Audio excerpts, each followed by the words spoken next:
everyone, and welcome back to a new very special interview. Today we're joined by one of the most acclaimed directors in worldwide theatre. With a long list of credits of classics, opera, and also Broadway shows, her biggest triumph is the stage adaptation of Disney's iconic film The Lion King, which has become the highest grossing musical in history. No further clues are needed. We're talking about the great Julie Taymor.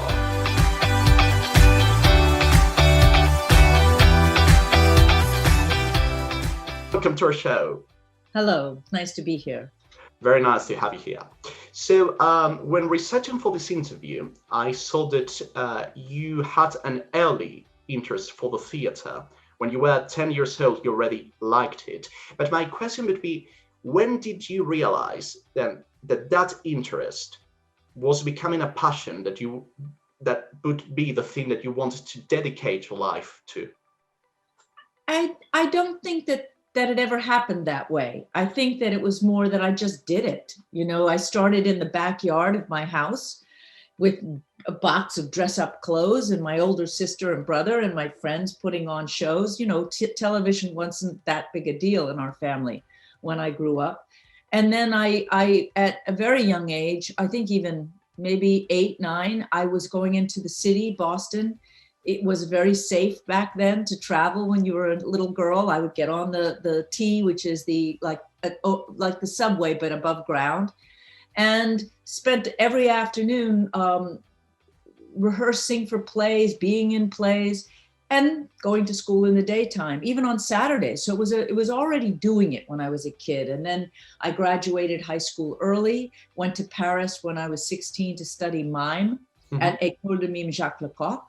And so it wasn't something I thought about. In fact, I wanted to be an anthropologist. That's what I thought I would be. I was interested in various cultures. And when I went to college, I studied shamanism, Northwest Coast Indian, and many different Asian forms. And I think the biggest thing in my life was the fellowship that I received after graduating college to go to Asia. I went to Indonesia for 3 months and stayed 4 years. And I eventually, after 2 years, started a theater company of Javanese, Balinese, Sundanese masked dancers and actors and puppeteers and musicians. And we had a theater company. And there was me and all these Indonesians. And for a time, there was one more Frenchman. And for a time, there was one German. And we toured Indonesia. And I created 2 original pieces. So it wasn't in my head, oh, I'm going to be I left out all the time where I performed as an actor in New York. I left school. I went, I did a lot of other theater things, but I never seriously, when I was that young, said, I'm going to make a life in the theater. That's what I want to do. I just did it. It just kept happening. I was very, very interested in traveling all the time, so I went to Sri Lanka when I was 15, 14 on the experiment in international living and lived with the family. And so going through India and Sri Lanka, which was Ceylon back then, traveling then to Indonesia and Japan and all through Southeast Asia. And of course, my time in Europe, I had a thirst for discovery, for other cultures. And of course, I saw amazing theater. Like Ariana Manouchkine, I was there at the very beginning of Théâtre du Soleil and saw, La Nuit de Roi, which was her 12th night, and she was inspired by the Kathakali dancing in India.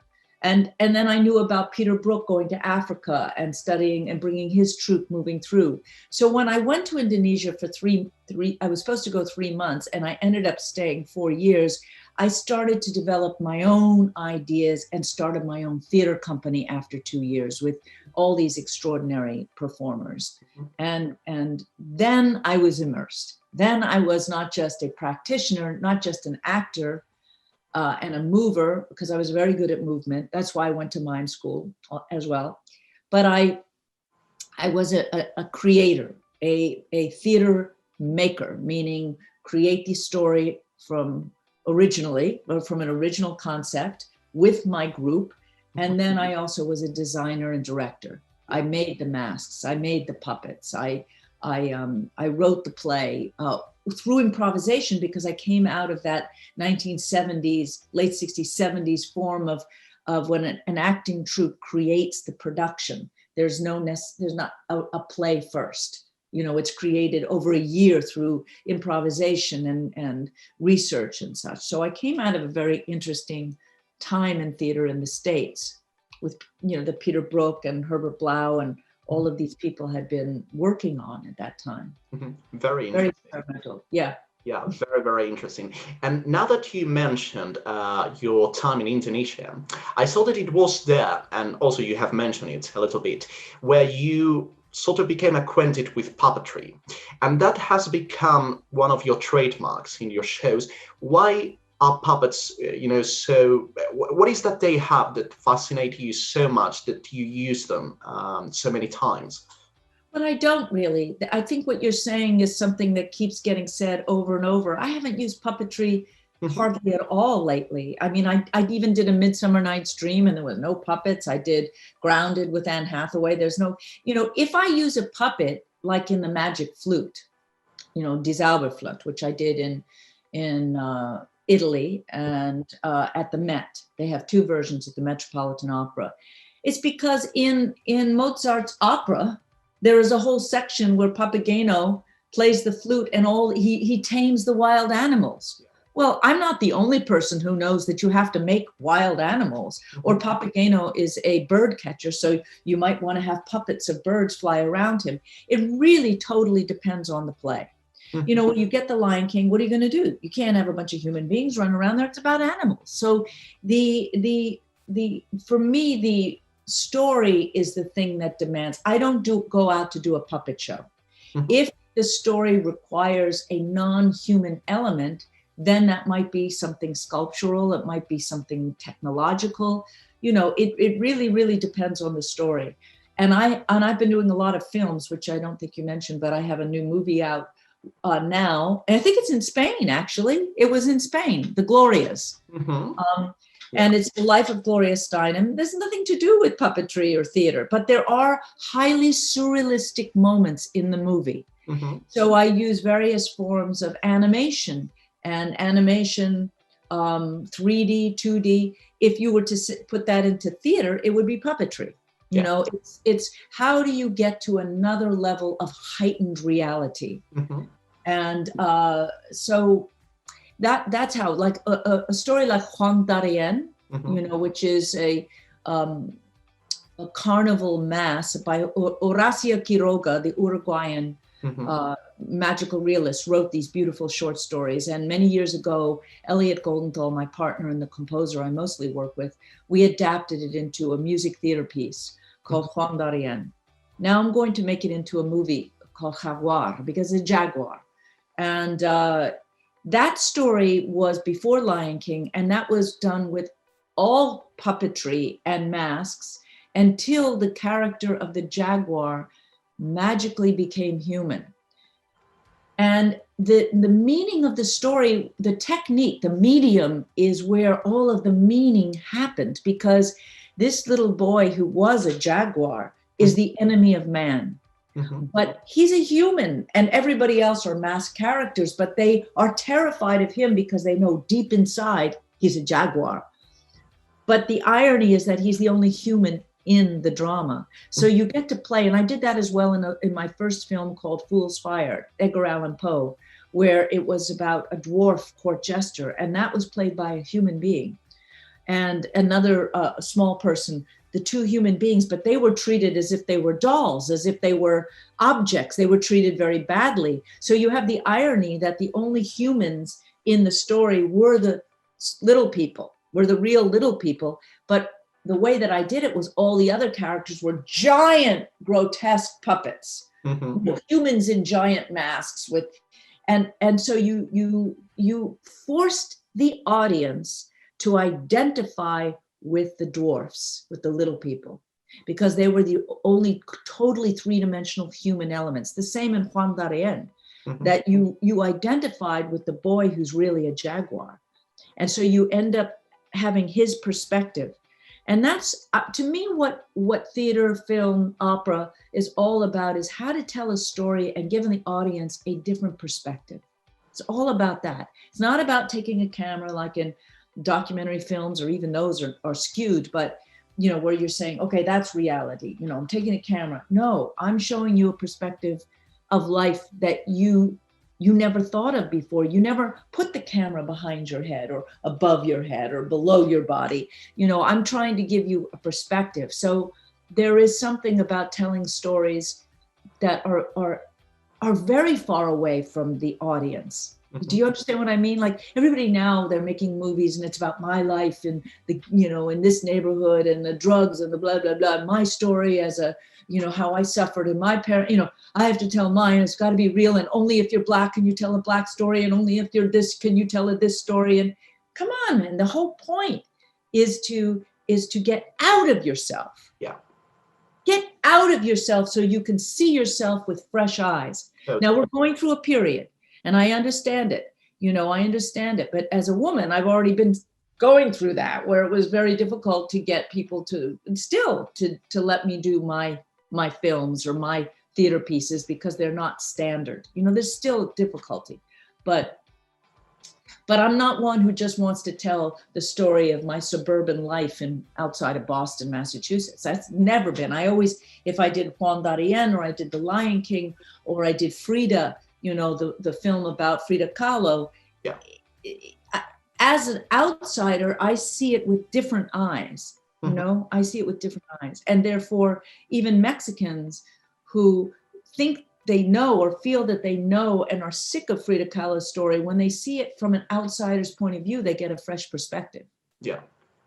Yeah, totally. And also because an artist, everything that you said that I totally agree with, that you don't need just to tell your own story. You can tell the stories of other people. But that's the purpose also of art, to use your imagination, and to the same way that you take audiences to different universe.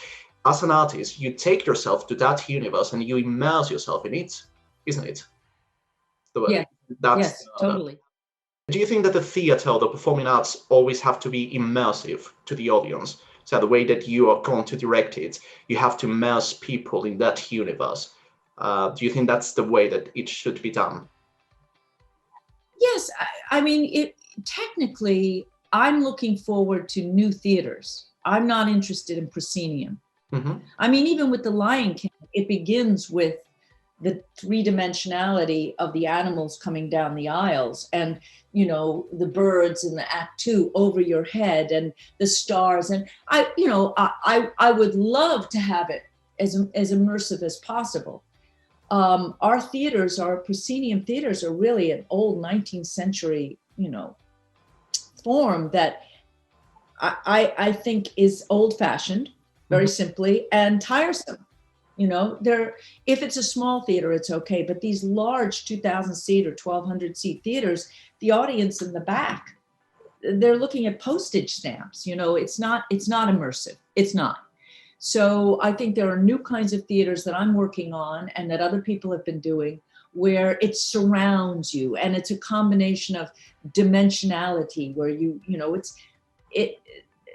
in the 60s, they had happenings, you know, they would go into a space and things would happen all around them. It's nothing new, what we're talking about. It's just that commercial theater has become very set, you know, with the proscenium. And I think that there is a whole new kind of theater, especially post-COVID, that can be extremely exciting. And I'm working on it now on a couple of projects where we can break out and have the audience in the midst of it, you know, and still tell a story, tell a very specific story. It's not like, you know, just move anywhere you want. I'm not talking about that. I'm still talking about the director and the storytellers guiding the point of view, guiding you to where you're supposed to see.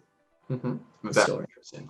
So now focusing on the Lion King and the creation of the Lion King, how did you come up? Was it you that decided to bring the Lion King to the stage? Were you approached by Disney? How was the process of? Yeah, I was approached by Disney. God, what was it? 27 years ago or something? I don't know, 26 years ago.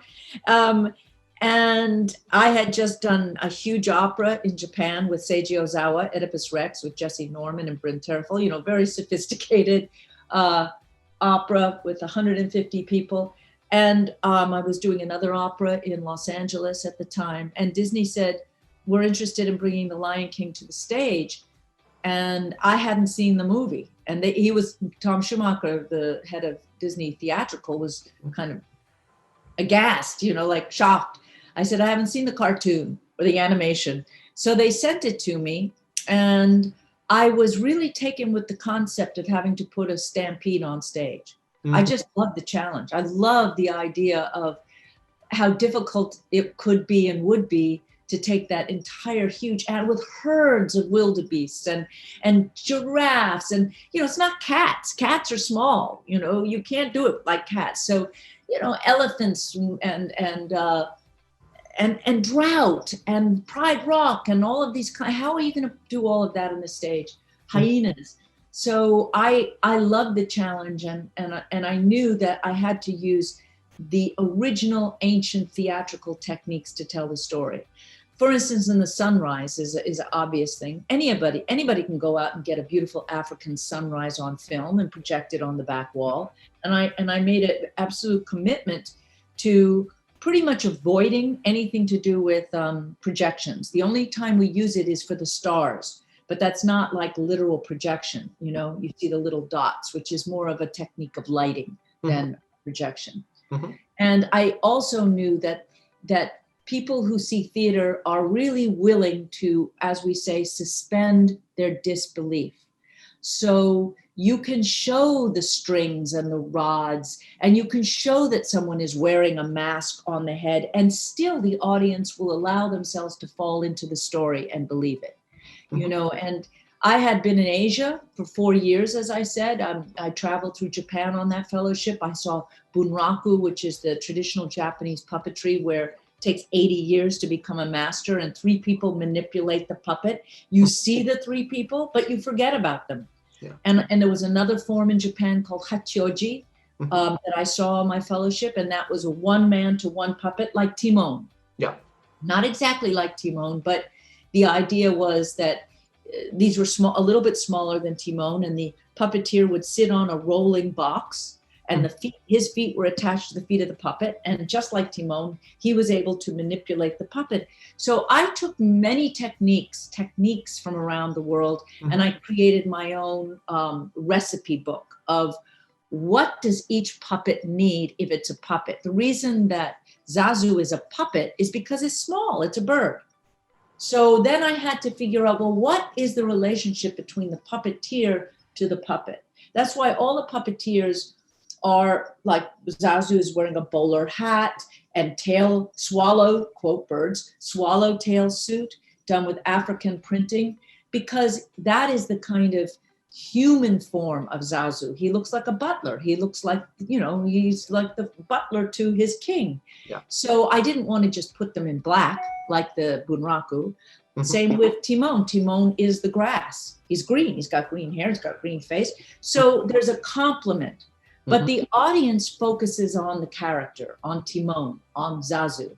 And then with the lions, I made a commitment for the most part to show the actors' faces. I didn't want to hide them in lion suits. So the masks on the head, which I had done in Oedipus Rex, I had done that in the opera before The Lion King, but very different, cycladic style of masks. If you look at my book, you can, if you use anything in this, you could show some pictures. And this would, first of all, I knew that actors doing the show 8 times a week and hopefully for a long time, it'd be hard for them to be completely hidden. And why? When the animated film, you clearly see the facial expression of the animals. You see humanized the irons, you see the mouth moving, not the new Lion King movie, which I don't think, quite honestly, lions don't have facial expressions. Yeah. So it's very odd. Yeah, we will talk about that later, but what are your feelings about this new adaptation of The Lion King, the 2019 version? I'm really not speak about it. So, I'm a loyal person to Disney. And so if you can take that as my feelings, I believe that the animated film was phenomenal. Mm-hmm. And I think because this is really a human tale in animal guise, I think you need to keep it more heightened, more stylized, so that the voices go with the face. This is always tricky. The voices, it's the human voice with the face. So I felt that if I can create the emblem of the animal as the head, like a headdress, as in Africa, many times you see in tribal art and tribal dance, you see a mask on the head of a person. So I felt that I could create that animal. They're going to stand up. They're going to be vertical. I'm not going to put fur. I'm going to take the kind of kuba cloth and the various textures of the fabrics, of the tribal fabrics, and in the color tones that would represent the lion. Audiences aren't stupid. It's human beings doing this. So I wanted to really create what I call the double event of the human and the animal.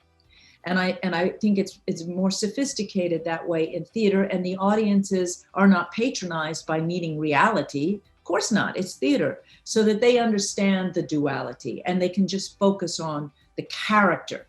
So Scar is a combination of the actor with the makeup, and then the sculpture, which I did. I sculpted all of the puppets and masks, and so I could really get to the essence in an ideograph, in one brushstroke in the sculpture, which is static, of the essence of that character. So Mufasa is very balanced. He's circular. He's whole. He's the sun god. He's all of that. And Scar, because he had a scar, is completely off kilter. And so that informs the actor even to the kind of movement. It's very hard for me to sit in a chair and talk, but to show he's got a cane. Now, in many traditional African tribes, when they're doing an animal, they don't make literal animal legs. They take sticks and they just hold the other 2 sticks and walk, and now you have 4 legs. So I was inspired by that and gave him the cane, which is, it's almost like he only has, first of all, he was hurt. Yeah. He's crippled in that sense because he must have gotten into a fight maybe with Mufasa, who was it's the backstory that we don't know. But he's twisted. And so the mask showed the actor in the movement of the mask that is static, how the actor then has to create the sculpture of his body. It's a clue. Yeah.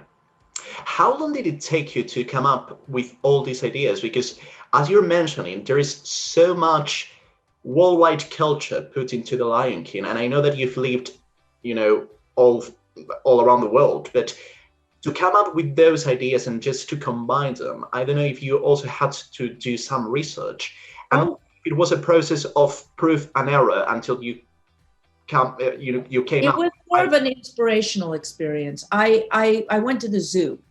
I saw wildlife videos. I hadn't been to Africa. They didn't bring me to Africa. I'm kind of glad, because when I finally went to Africa a couple of years later, right before the London Lion King, I was sort of disappointed in how the ostriches were so dull, gray and brown and nasty.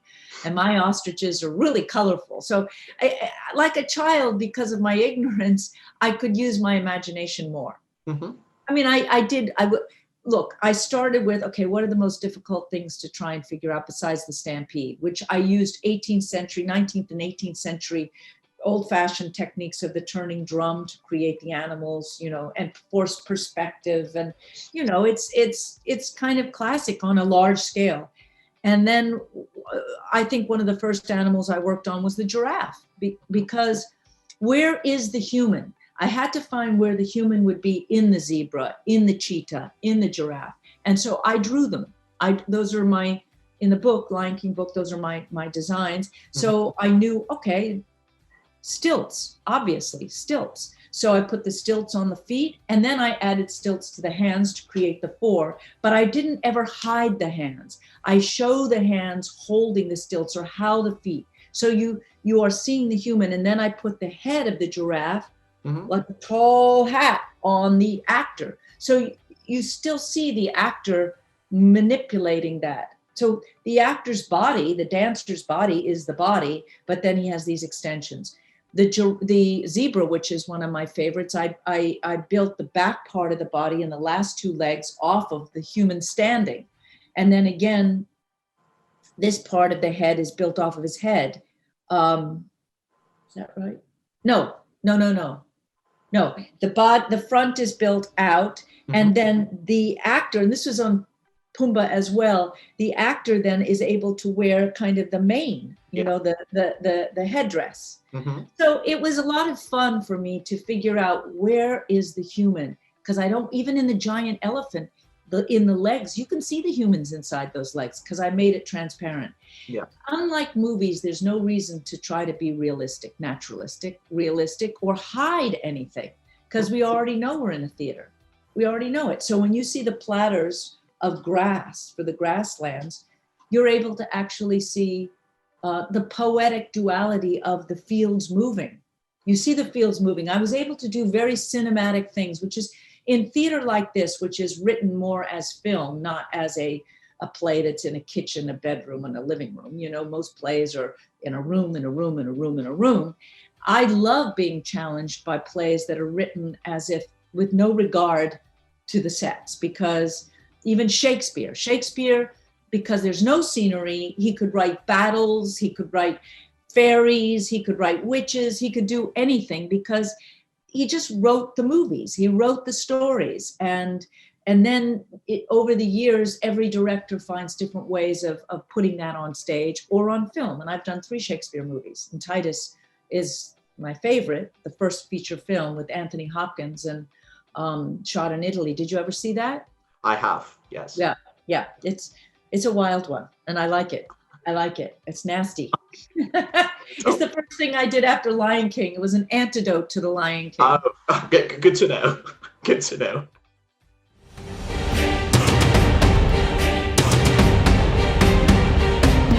We have to change the scenery back there. And over the next week or 2 weeks, we're going to have to write. We're going to have to fix this, and we're going to have to write new scenes. It was that first performance in Minneapolis, the first one, where we had lost sight of it because we got used to the puppets and to the magic and to the South African singing, which to me is the spirit and the whole soul of the musical is Lebo M's music, Lebo M's, you know, the South African choral singing. The audience just started screaming. I haven't talked about it, but you asked what is the most challenging. It's challenging when everybody's not together on the same page, meaning we're after. And when people are afraid to take the risk and stick by the risk.